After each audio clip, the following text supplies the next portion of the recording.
ये गोपियां जब भगवान के पास में गई हैं और भगवान ने जब रास किया, उस रास में इन गोपियों को अहंकार हो गया। तासाम तत्सौभगमदम वीक्षमानम च केशवः। जब ये अहंकार देखा गोपियों में, तो भगवान जो है राधा रानी के साथ में और उन्हें छोड़ करके अंतर ध्यान हो गए। प्रशमाय प्रसादाय तत्रैवान्तरधीयत प्रशमाय प्रसादाय तासां तत्सौभगमिदं तासां तत्सौभगमदं वीक्षमाणं च केशवः।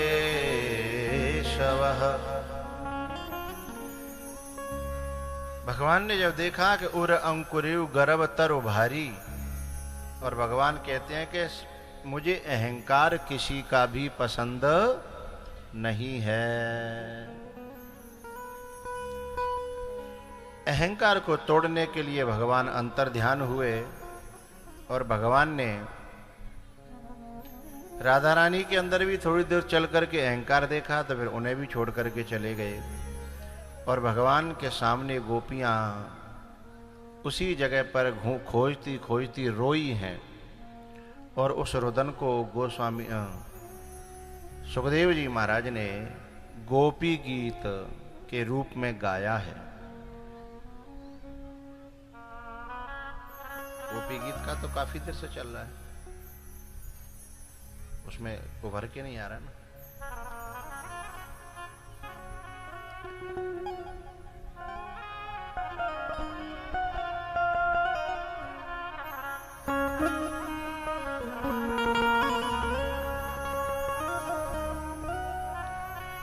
जयति तेधिकं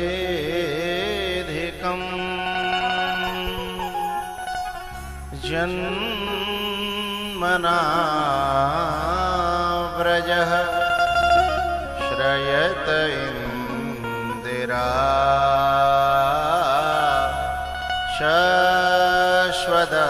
शश्वदद्रहि दयित दृश्यता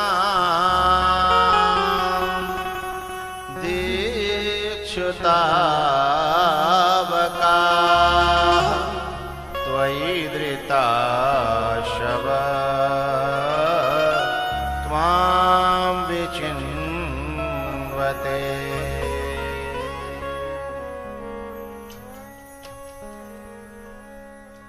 मुरली बजा के मोहना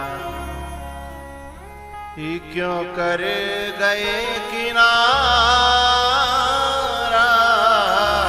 मुरली बजा के मोहना, मुरली बजा के मोहना क्यों कर गए किनारा। मुरली बजा के मोहना।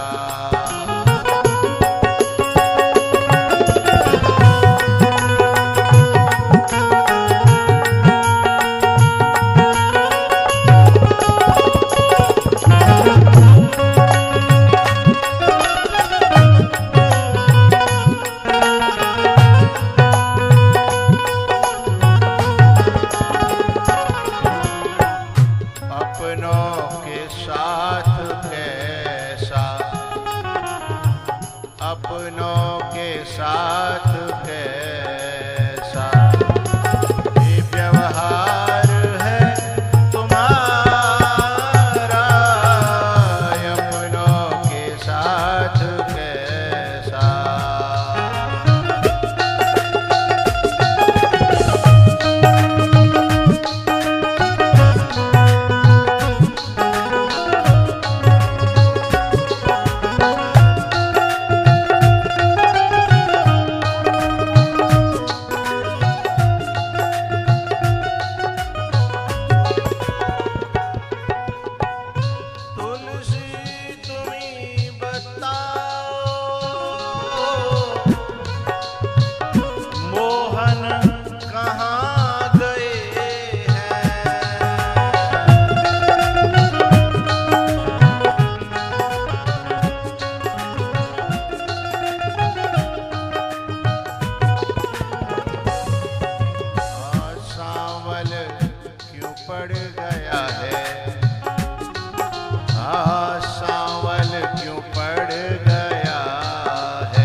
चली गई हो, ये कहती है नीलधारा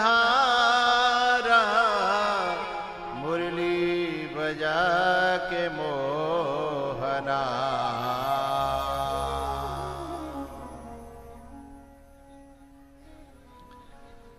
रुरुदुः सुस्वरं राजन् कृष्ण दर्शन लालसा।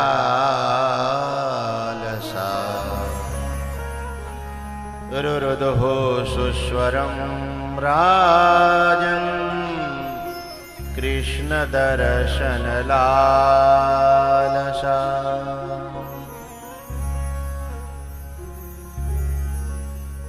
इति गोप्यः प्रगायन्त्यः प्रलपन्त्यश्च चित्रधा। भैया गोपियां रोई हैं, लेकिन इनके रोने को सुखदेव जी ने बुरा नहीं बताया। बोले क्यों? रोना संसार के लिए बुरा है, रोना कामनाओं के लिए, वासनाओं के लिए, दुनिया के लिए, रिश्तों के लिए, लोभ के लिए, इनके लिए रोना बुरा बताया जाता है। यदि वही रोना इनसे हट करके यदि ठाकुर जी के लिए हो जाए, भक्ति के लिए हो जाए, कथा के लिए हो जाए, गुरु के लिए यदि वही रोना हो जाए, तो उस रोने को नमन किया जाता है, उसको सम्मान किया जाता है। इसलिए सुखदेव जी महाराज कह रहे हैं, रुरुदुः सुस्वरं राजन् कृष्ण दर्शन लालसा।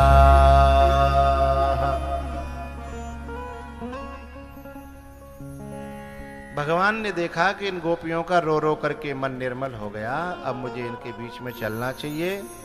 फिर प्रकट हुए हैं, फिर से रास हुआ है। उसके बाद में भैयाओ कंस के पास में जितने असुर थे, 3 और असुर रह गए, केसी, वृषभासुर, व्योमासुर। जब सब असुर मारे गए, तब कंस ने सोचा कि अब क्या करें, तो नारद जी से प्रार्थना करी कि बाबा कोई उपाय बताओ। अरे बोले तुम वहां अपने राक्षसों को भेजाओगे तो गड़बड़ होगा ही। बोले तो? बोले एक काम करो, यहां बुला करके कृष्ण बलराम को षड्यंत्र करके मारो। बोले ठीक है। धनुष यज्ञ का एक आयोजन रखा गया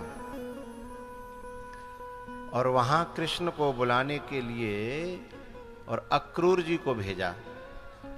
अक्रूर जी महाराज भगवान के रिश्ते में काका लगते हैं, और जब वो चलने लगे, रथ दे दिया कंस ने अपना, तो रथ जो है मथुरा से और वृंदावन की जो दूरी है मात्र 20 मिनट की दूरी है रथ से, लेकिन इनको सुबह के चले शाम हो गई। बोले क्यों शाम हो गई?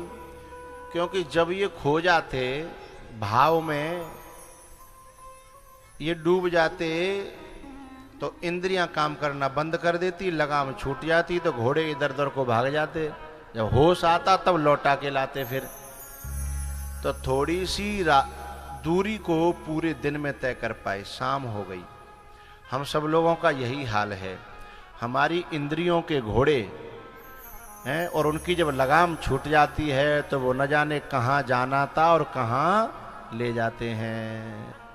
इसलिए जिंदगी की शाम होने को आती है, तब भी जाकर के हम पता नहीं भगवान के धाम पहुंचे न पहुंचे हैं। खुश भी हो रहे हैं अक्रूर जी और दुखी भी हैं। खुश इसलिए हैं कि भगवान के दर्शन होंगे, और दुखी इसलिए हैं क्योंकि कंस के षड्यंत्र का उन्हें पता है। लेकिन जब वो उधर से चले, इधर जो है आज भगवान ग्वाल वालों के संग में जब गैया चराने के लिए गए, तो क्या हुआ कि भगवान को पता लग गया कि मेरा लेबुआ आ रहा है और आज मेरी इस ब्रज से विदाई हो जाएगी। आज का ही दिन है लास्ट, सुबह होते ही मुझे यहाँ से जाना है और ये मेरे ग्वाल वाल, मेरी गैया, मेरे बछड़ा, ये सब छूट जाएंगे। ऐसा सोच करके भगवान को दुख हो रहा था। और एक कदम के पेड़ के नीचे भगवान लेटे हैं। एक सखा आया, ए लाला चल खेलेंगे। उस लाला ने जैसे ही ये कहा भगवान से चल खेलेंगे, भगवान की आंखें भर आईं। जैसे कोई बेटी की विदाई होने वाली होती है ना, तो वो हफ्ते 2 हफ्ते पहले से ही उसको रोना आने लगता है कि ये घर मेरा पराया हो जाएगा, ये मेरा कमरा, ये मेरी सखियां, ये सब पराये हो जाएंगे।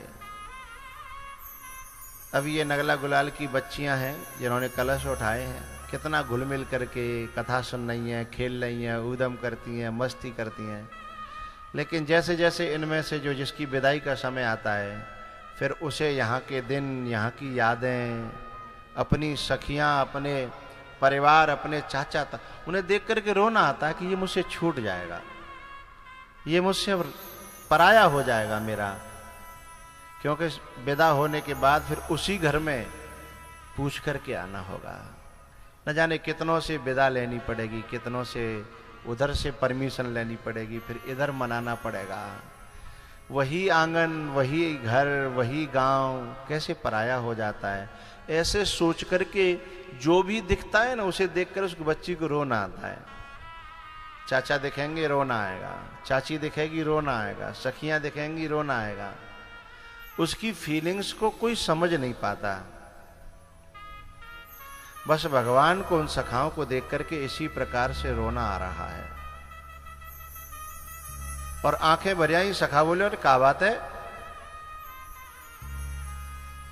बोले कोई बात नहीं है। इतने में वो सब सखाओं को बुला लिया, चलो रे चलो, लाला पता नहीं आज उदास है। अब तुम जितने श्रोता बैठे हो ना, जो बहुत कथा से कनेक्ट हुए होंगे, उनका कल से ही मन उदास होने लगा होगा कि कल लास्ट दिन है, कल पता नहीं, कल के बाद में समय कैसे कटेगा, दिन कैसे कटेगा। तो उनका जो मन है, अब मेरा और तुम्हारा तो ये 7 दिन का, मुश्किल से 4 घंटे का मिलन था, लेकिन भगवान तो 12 वर्ष रहे, और वो भी दिन और रात रहे, संग खेले संग कूदे। तो उनका प्रेम कितना हुआ होगा, इसकी कल्पना नहीं की जा सकती। सब सखा आए, बोले लाला क्या बात है? तब भगवान बोले भैयाओ, हमारो तुम्हारो इतने ही दिना को संग विधाता ने लिखो, अब मुझे तुमसे दूर होना पड़ेगा। इतनी बात सुनकर के तो सखा सभी रो पड़े। बोले ये कैसी बात कर रहा है तू? तुझे पता है अब तेरे बिना हम जगते ही बस तेरा चेहरा देखते हैं। तू हंसता है तो हंसते हैं, रोता है तो रोते हैं, खिलाता है तो खेलते हैं। पता है तेरे को? अब तेरे बिना जीवन की कल्पना कर पाना हमारे लिए संभव नहीं है। मुंह पे हाथ रख दिया लाला के, ऐसी बात आज के बाद नहीं करना, समझे?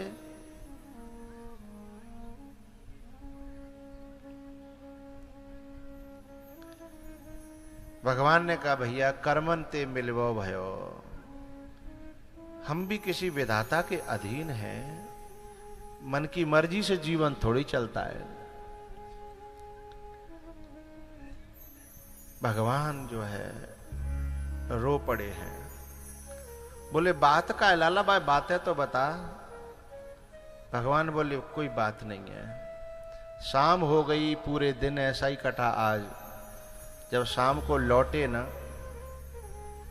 तो रोज गोपियां जो घर में, जो गांव में, वृंदावन में जो गोपियां रास्ते के किनारे जिनके घर थे, वे रोज भगवान के लौटते हुए भी दर्शन करती थीं और जाते हुए भी दर्शन करती थीं। तो गैया आज जब लौटी तो भगवान और दिन खिलखिलाते हुए, आहा कभी नाचते, कभी मुरली बजाते, कभी खेलते और उन गोपियों की ओर देखते थे। लेकिन आज गोपियों ने देखा कि भगवान मुरझाए हुए हैं। एक गोपी ने तो एक फूल डाला ऊपर छत से कि मुझे देखेगा, लेकिन भगवान ने उसकी ओर देखा नहीं, क्योंकि भगवान ये जानते थे कि ये गोपी को पता नहीं है अभी कि कल इसके साथ क्या होने वाला है। भविष्य के गर्भ में क्या छुपा है इस गोपी को नहीं पता। ये कल किसके ऊपर फूल डालेगी इसे पता नहीं है। एक गोपी ने जो है भगवान मेरी ओर देखे हैं इसलिए, क्योंकि जब भगवान एक बार दृष्टि डाल देते थे ना तो पूरे दिन की थकान गोपी की उतर जाती थी। लेकिन आज भगवान देखे नहीं।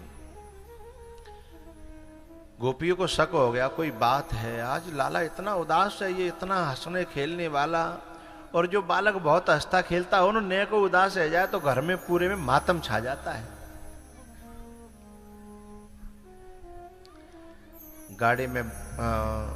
बाड़े में गाय बंद कर दी। अक्रूर जी से जाकर के बोले, काका तुम मुझे लेने आए हो, मुझे तो पता है, पर मेरी मैया को मत बताना। मेरी मैया मुझे बहुत प्यार करती है, वो मुझसे दूर होने की सोच भी नहीं सकती, लेकिन मुझे दूर होना पड़ेगा। मैं अपने हिसाब से अपनी मैया को बताऊंगा। लेकिन न जाने कहां से बात फूटी, पूरे वृंदावन में फैल गई। गोपियां और ग्वालवाल यशोदा के द्वार पे आकर के रात्रि में ही रोने लगे हैं। गोपियों ने ग्वालवालों से कहा, तुम जाओ भगवान के पास, हमारी तरफ से हाथ जोड़ करके प्रार्थना करो कि वो जैसे राखेगो हम वैसे रहेंगे, पर वो हमें छोड़ के न जाए।